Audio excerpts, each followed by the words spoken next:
सा रूप था, बढ़िया होठ थे इनके, मृग की तरह कमल की तरह इसके नेत्र थे, गजगामिनी की तरह इसके चाल। आगे बढ़ते बढ़ते बुध के आश्रम पर चला गया। चंद्रमा का बेटा बुध मोहित हो गया, सुंदर सी पत्नी बना लो, जान थोड़ी रहे पुरुष नारी बना, नहीं जान रहा था। अब बुध ने उस नारी से कहा कि हम आपको पसंद करते हैं। नारी ने कहा हम भी आपको पसंद करते हैं। अब दोनों एक दूसरे को पसंद कर लिए तो बीच में और कौन कांटा आएगा। बुध ने उस नारी से विवाह कर लिया और उस नारी से एक बेटा भी हो गया और चमत्कार हो गया। उसका नाम रख दिए पुरुरवा। बेटा होने के बाद सुद्युम्न याद करने लगा, मैं कहाँ पुरुष, पुरुष से नारी, नारी से बेटा। तो एक दिन रात के समय गुरु वशिष्ठ के दरवाजे पर चला गया और नारी रूप बना करके निवेदन किया, महाराज जी मैं श्राद्ध देव का बेटा सुद्युम्न हूँ। नारी बन गया, एक जादू वाले जंगल में चला गया, तो कृपा करिए न पहले की तरह पुरुष बन जाऊं। गुरु वशिष्ठ ने कहा एक बार तो शंकर भगवान मनाए थे, इसलिए फिर उसी शरण में चलते, वो ठीक कर दे तो बढ़िया, नहीं तो फिर नारी बने बने घूमते रह, क्या फर्क पड़ता है। मैं कहा नहीं अच्छा नहीं लगता है, भारी पर्दा प्रथा है, कहीं न जा सकते हो, कहीं आ सकते हो, आनंद तो पुरुष लोग लेते हैं घूम घूम के। अच्छा है तो चलो ठीक है। भगवान शिव जी का ध्यान करवाने के लिए इस सुद्युम्न जो नारी रूप में बने थे उसको लेकर पहाड़ पर चले गए, एकांत स्थान पर ध्यान के बाबा भोलेनाथ का। शंकर भगवान अपने बैल पर बैठकर आ गए, बूढ़े बैल पर बाबा जीवन में एक बार तो वाहन लिए, कभी गाड़ी बदलते नहीं, वो भी फोकट में पाए हैं, खरीदे नहीं है। ये सब जान रहे हैं नंदी बाबा की कथा को। यमराज दौड़ाया, काली कलूटा बदन वाला, बड़ी मुछ लड्डू जैसे आंख वाला, तो डरते डरते नंदी महाराज शंकर भगवान के शिवालय पर चले गए और ऐसे शिवालय पर जहां कोई कोई नहीं जाता था। शंकर भगवान बस टूटे टूटे मंदिर पर विराजे थे। ये नंदी महाराज डर के मारे भगवान शिव जी के ऊपर मूत मार दिया, जाव अभिषेक कर दिया। शंकर भगवान खुश हो गए, पहले बार कोई स्नान कराया। भगवान शिव जी ने कहा बेटा वरदान मांग ले। नंदी बाबा ने कहा काला कलूटा दौड़ाता है, रक्षा कर दीजिए। शंकर भगवान ने त्रिशूल उठाया, यमराज को धमकाया, जो मेरे शरण में आ जाए उसे कभी मत छूना। यमराज चला गया। बाबा ने कहा अब जाओ नंदी। नंदी ने कहा नहीं जाऊंगा, फिर जाऊंगा, फिर दौड़ाएगा। तो बाबा ने कहा तू यहाँ क्या करेगा फूटे मंदिर में। नंदी ने कहा प्रभु मैं आपकी सेवा करूंगा ना। शंकर भगवान ने कहा क्या सेवा करेगा तू। नंदी महाराज ने कहा आप कहीं जाएंगे तो मैं बैठाए बैठाए ले जाऊंगा। शंकर भगवान ने कहा यह भी बढ़िया इंतजाम है, कई बार हमारी श्रीमती गाड़ी के लिए कहती थी, अब फोकट में मिल रहा है तो ले लिया जाए। तो उसी नंदी महाराज को बाबा ने ले लिया। तो जब भी शिवालय जाते हैं तो शंकर भगवान तो भांग पिए मस्त रहते हैं, शंकर भगवान का पिए उसका नंदी रहता है। तो नंदी महाराज के कान में जो समस्या बता दो ना, वो काम पूरा होता ही है। तभी पहले उसके पिए को लिखवा देते हैं, बाबा को बता देने हमारा काम है, और नंदी महाराज जी उस कार्य को सिद्ध करा देते हैं। वैसे वृषभ पर आरूढ़ हो करके बाबा चंद्रमौली आए। शंकर भगवान ने कहा क्या चाहिए। सुद्युम्न ने कहा नारी बना दीजिए। भगवान ने कहा मैं तो स्वयं अर्ध नारीश्वर हूँ, तुम यदि चाहेगी तो मैं तुमको आधा नारी और आधा पुरुष बना दूंगा। सुद्युम्न ने कहा और झमेला है, आधा साड़ी और आधा धोती, जंजाल हो जाएगा, आप ही पहनो, ये हमसे नहीं बनता है। भगवान शंकर ने कहा एक उपाय और है, 1 महीना पुरुष और 1 महीना नारी बना सकता हूँ। सुद्युम्न ने कहा यह ठीक है। तब गुरु वशिष्ठ ने कहा आदि शक्ति जगदम्बा की पूजा करके देखें, भवानी माता शायद आपकी मनोकामना को पूर्ण कर ही दे। श्रवणा देवे सततम पुस्तवम भवे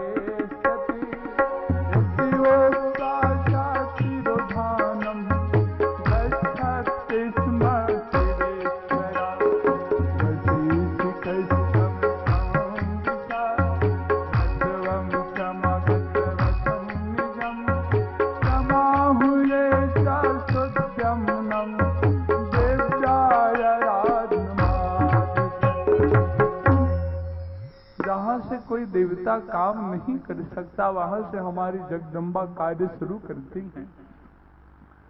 9 दिन तक जब सुद्युम्न ने आदिशक्ति जगदम्बा की देवी भागवत यज्ञ करवाया, माता रानी ने दर्शन दिया। माता रानी से सुद्युम्न ने वरदान मांगा कि हे देवी मैं पुरुष बन जाऊं, तो जगदम्बा ने आशीर्वाद दे दिया और उसी दिन से यह पुरुष बन गया। ऐसी दिव्य कथा है भवानी माता की। इस कथा को सुनने से हमारे घर में सुख संपत्ति की वृद्धि होती है। सुद्युम्न वाली ये पावन कथा है कि जिसके श्रवण मात्र से ही सभी कार्य सिद्ध हो जाते हैं। जगदम्बा भवानी सबकी मनोकामना को पूर्ण करती हैं। जो देवी के भक्त होते हैं ना, असंभव कार्य को भी संभव करा देते हैं। गुरु वशिष्ठ जी देवी के भक्त हैं, तो ब्रह्म के अवतार राम को अपना शिष्य बनाए।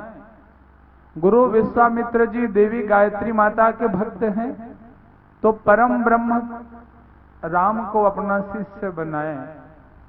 देवी के भक्त होते हैं ना, वो ब्रह्मा विष्णु और शिव से भी ऊंचे पदवी वाले होते हैं।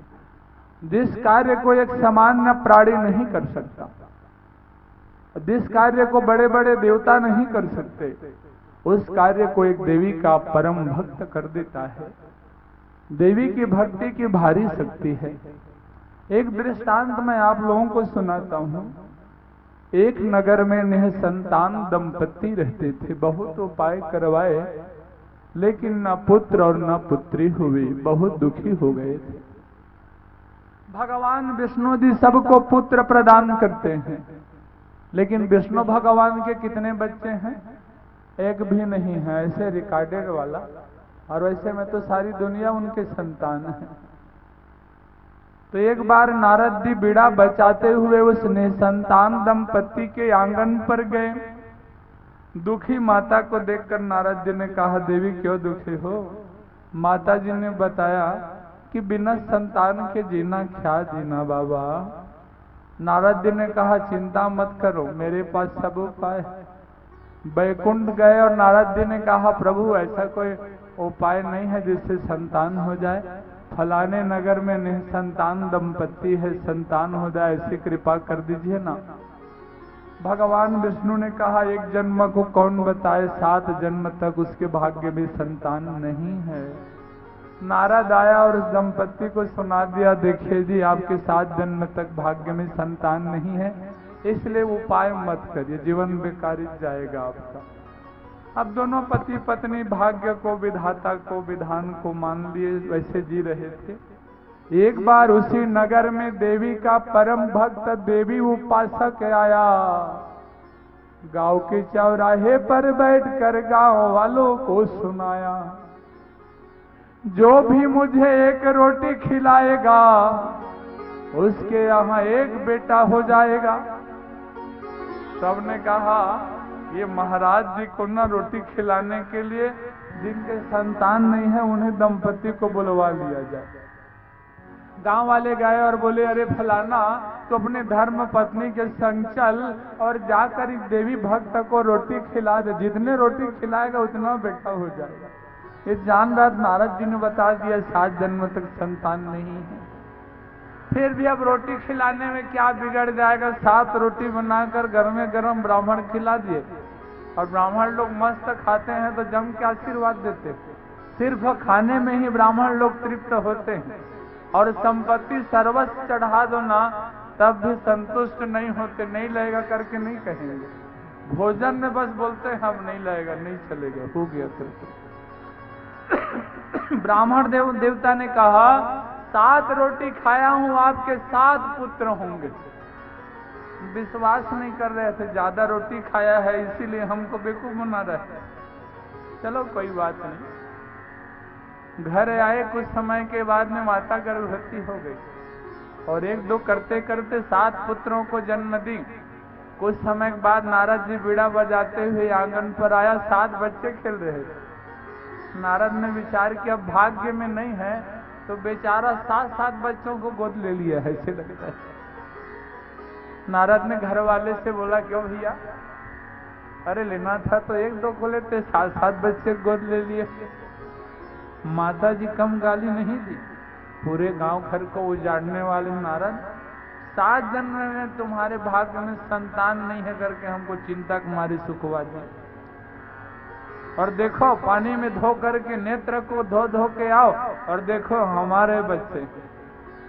नारद उधर से गुस्साए और तीर मिलाए, विष्णु भगवान के पास आए और बोले, अरे आप भी अच्छा गाली खिलाने के लिए भेज दिए थे, बता दिए थे 7 जन्म 7 उसके भाग्य में संतान नहीं है और 7-7 बच्चे उसके यहाँ खेल रहे थे।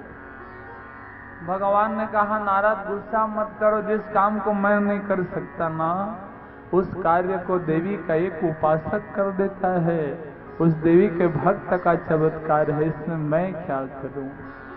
तो माता रानी की भक्ति की बड़ी शक्ति है।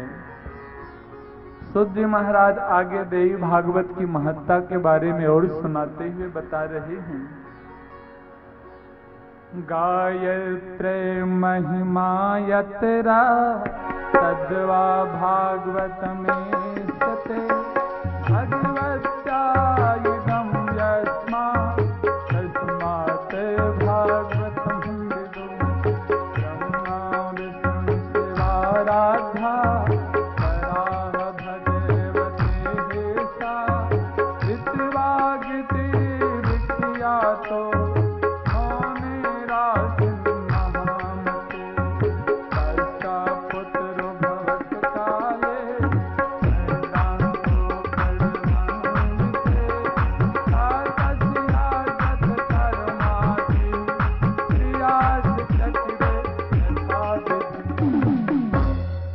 एक देवी का भक्त ऋतवाक नाम का मुनि था।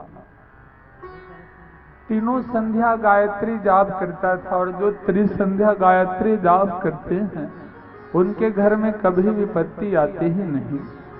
लेकिन ऋतवाक मुनि के घर में एक पुत्र हुआ, जात कर्म संस्कार कराए, बड़ा होने के बाद में उपनयन चूड़ा कर्म सब संस्कार करवाए। यह बालक जन्म से ही दुराचारी हो गया, मांस मदिरा खाने पीने वाला हो गया, पूजा पाठ से दूर रहता था, उपनयन वाले जनेऊ को उतार कर खूंटी में टांग दिया, शरीर में फंस जाता है, हाथ पैर में ऐसे करता। पूजा पाठ नहीं करता था, पशुवत जीवन जीता था। जैसे जानवर ज्यादा गर्मी लगे तो डुबकी लगा लेते हैं और ठंडी लगे तो 4 महीना नहाते नहीं, उसी प्रकार से ये भी स्नान ध्यान किए बगैर पशुवत जीवन जीता था। ऋतवाक मुनि बहुत दुखी हुआ, गर्गाचार्य जी के पास जाकर निवेदन किया, मैंने विधान से पूजन पाठ किया है, फिर भी मेरा पुत्र कैसे दुराचारी हो गया। गर्गाचार्य ने बताया, रेवती मूल के आखिरी चरण में आपका बालक जन्म लिया है, गंडात मूल में, इसी कारण ये दुराचारी हो गया है। ऋतवाक मुनि में देवी की शक्ति के द्वारा इतना प्रभाव था, ऋतवाक मुनि ने रेवती नक्षत्र को श्राप दे दिया, आकाश मंडल से रेवती नक्षत्र गिर जाए। जिस पहाड़ पर रेवती नक्षत्र गिरा उस पर्वत का नाम रेवत नाम पड़ गया। ये देवी के भक्त की शक्ति है जो आकाश मंडल से सूर्य चंद्र तारे ग्रह को नीचे गिरा सकता है। और उसी रेवती के गर्भ से, रेवती के तेज से ऋतवाक मुनि के घर में ब्राह्मणी के गर्भ से एक कन्या जन्म ली, बहुत सुंदरी थी, इसका नाम भी रेवती रख दिया गया था। सुंदर सी कन्या को देखकर देवी का भक्त प्रमुच मुनि अपना पुत्री बनाकर आश्रम पर ले आया था, पुत्री की तरह पालता था। और बेटी जब विवाह के योग्य हुई तो प्रमुच मुनि अग्निशाला यज्ञशाला में अग्नि देवता से निवेदन करने गया कि मेरी पुत्री का लायक वर कौन है।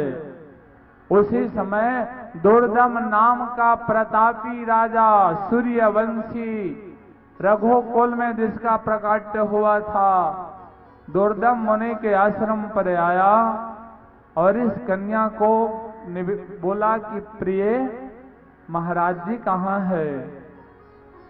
तो कन्या बताई वो यज्ञशाला में है।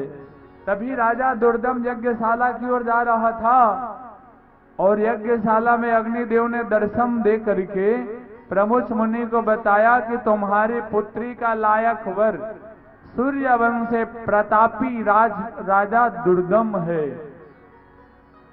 तो उस बात को सुन करके प्रमुख मुनि भी वापस आ रहा था। दुर्दम को देख करके प्रमुख मुनि ने पूछा, राजन तुम अर्घ्य और पाद्य के लायक हो। संत और सम्राट का सम्मान जो व्यक्ति करता है वो कभी दुखी नहीं रहता, इसीलिए संत को कभी नाराज नहीं करना चाहिए और राजा को कभी नाराज नहीं करना चाहिए। और यदि दोनों नाराज हो गए तो आपके सब कितनों भी साथी रहे तो आप जीवन में सुख नहीं पाओगे। तो संत ने उस सम्राट का अर्घ्य पाद्य से सम्मान किया। राजा दुर्दम ने प्रमुख मुनि को प्रणाम किया, देवी का भक्त को। और प्रमुख मुनि ने कहा, दुर्दम सब कुशल समाचार तो है ना? तुम्हारी पत्नी तो हमारे आश्रम में ही है। दुर्दम कांप गया। दुर्दम ने कहा, महाराज पता नहीं, मैं प्रारब्ध के कारण ही प्रिय बोल दिया था महाराज, लेकिन मेरे विचार खराब नहीं है। प्रभुच ने कहा, मैं जान रहा हूं राजन, तुम्हारे विचार खराब नहीं है। अग्निदेव ने ही बताया है कि तुम्हारी पत्नी हमारी पुत्री है। तुम्हारी अन्य पत्नी सुभद्रा तो राजभवन में रहती है, लेकिन हमारी पुत्री भी तुम्हारी पत्नी होने वाली है।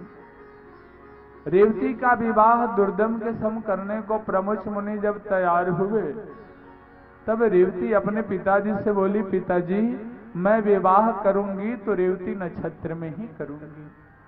प्रमुख मुनि ने कहा, बेटी रेवती नक्षत्र आकाशमंडल पर नहीं, तो मैं तुम्हारे विवाह को रेवती नक्षत्र पर कैसे करवाऊं? इसीलिए हे पुत्री तो दूसरे नक्षत्र में विवाह करवा ले। रेवती बोली, पिताजी जब एक ऋषि ने आकाश मंडल से नक्षत्र को नीचे गिरवा दिया तो आप में इतनी शक्ति नहीं है क्या कि आप इस नक्षत्र को फिर आकाश में स्थापित करवा दें? पुत्री के जीत पर जगदम्बा के आशीर्वाद से प्रमुख मुनि ने पुनः रेवती नक्षत्र को आकाश मंडल पर स्थापित किया। देखिए देवी के भक्तों का कमाल कि देवी के भक्त ने क्या कर दिया। राजा दुर्दम और उसकी पत्नी रेवती प्रमुख मुनि को विवाह के बाद प्रणाम किए। प्रमुख मुनि ने कहा, राजन क्या चाहते हो मांग लो। दुर्दम ने कहा, महाराज जी बस अपने कुल का नाम करने वाला मनवंतर का अधिपति एक पुत्र चाहिए। प्रमुख मुनि के आशीर्वाद से राजा दुर्दम के घर में एक पुत्र हुआ जिसका नाम पड़ा रेवत नाम, और उसी के द्वारा एक रेवत नाम का मनवंतर चल गया। रेवत नाम मनवंतर देवी के भक्त की महत्ता है। रेवत नाम इसका नाम पड़ा था। राजा रेवत नाम के भी बाद में एक पुत्र हुए, सुंदर से रूप वाले थे। उसका नाम भी जब रेवती पड़ा था। जब विवाह की योग्य हुई तो राजा रेवत नाम ब्रह्मा जी के पास निवेदन करने के लिए चला गया। यज्ञ पूजन हवन नाच गान ये सब में और ब्रह्मा जी भर लगे हुए थे। नाच गान देखने में राजा को थोड़ा ज्यादा समय लग गया और नाच गान होने के बाद ब्रह्मा से निवेदन किए, मेरी पुत्री का लायक वर कौन है प्रभु आप बताइए। आप ही लिखा पढ़ी करते हैं, किसके भाग्य में क्या है। ब्रह्मा ने बताया, तुम्हारे समय के जितने राजा थे सब मर गए और अभी यदुवंशी राज्य कर रहे हैं। वसुदेव का लाल दाऊ भैया आपकी पुत्री लायक वर है। तब उसी राजा रेवत नाम अपने पुत्री रेवती को लेकर करके द्वारका आया और दाऊ भैया के संग विवाह करवाया।